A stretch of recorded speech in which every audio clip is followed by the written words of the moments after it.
Well, guys, we're at the seventh Transformers movie, and the 2-year long journey has been pretty cool, from going through the horrors of the Bayverse to returning to the G1 vibe of all of it. I enjoyed reviewing these movies along the way, making fun of them and saying how bad they are.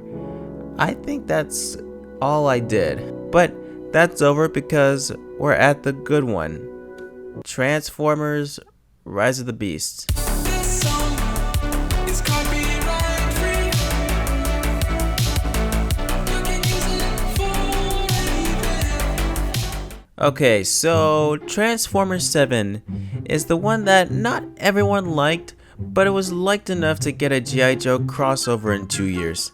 It kind of feels like the other Bayverse movies, but with a lot less nonsense and annoying characters to ruin the whole thing. When I saw this movie, I had a great time with it. I also saw it 2 days early and got a poster for it as well. Anyways, let's get into this review.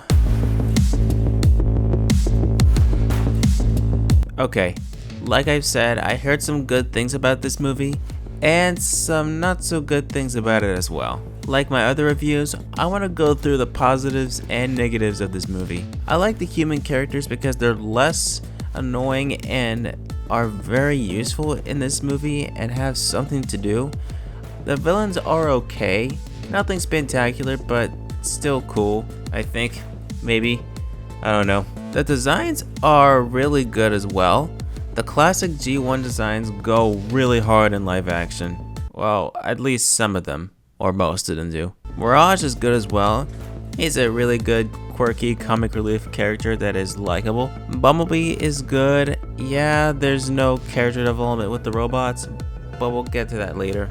The humans are a lot better than the ones in the previous movies. Unlike the ones who were screaming and yelling, Noah is chill and the woman character is fine as well. The cinematics look good and the dialogue speaks for itself. The humor is also actually funny. It's not too raunchy or in your face type of humor. It's good. It's something good for the kids and adults. I think that's all I've got for the positives. Let's move on to the negatives. Okay, the movie itself has its perks, but some stuff isn't all that great. Like I said before, the Autobots don't have any character development for a 2-hour long movie. We could have learned more about the reason why Optimus wants to go back to Cybertron. The Terracons don't have any traits as well, they just do stuff. I don't know what their personality is, but whatever. Same with the Maximals. Their characters could have been fleshed out a little bit more. But no, we gotta make some time for the action and the final battle that looks like Endgame, but we'll get to that later. And speaking of the action, it's just like the previous movies. Gray blobs of desaturated CGI colors meshed with, live action just to make it disorienting to look at and give you a headache. I mean, it looks okay. Not the best, but I know they were trying because the CGI artists were overworked last year. We all know how that turned out.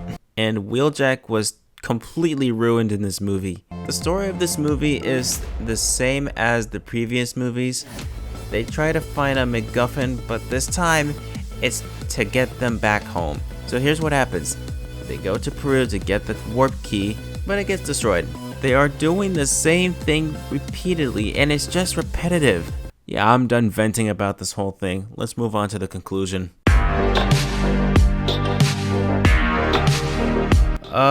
Okay, I guess we're at the end of the video, which means I have to give out a well thought out conclusion.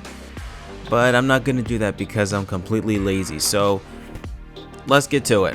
What can I say about Transformers 7? Well, it was a movie. A movie that was trying its best to do what worked in the past but didn't work. A movie that was a little bit in the middle, aside from the rushed character development and repetitive plot. I think it's a little bit better than the previous movies. The humans were written a lot better, but their characters could have been fleshed out a lot more as well. And the action is basically the same. I think the CGI could have been worked on a little bit more, and I think that's pretty much all I got. I know this was a short video, but I need to get it out as soon as possible. Anyway, that's it. If you enjoyed this rush video, be sure to leave a like and subscribe and turn on those notifications so you won't miss a video or live stream. I'm going to take a break from these Transformers videos, at least until Transformers 1 comes out on Paramount Plus in a month or two. Well, that's it. See ya.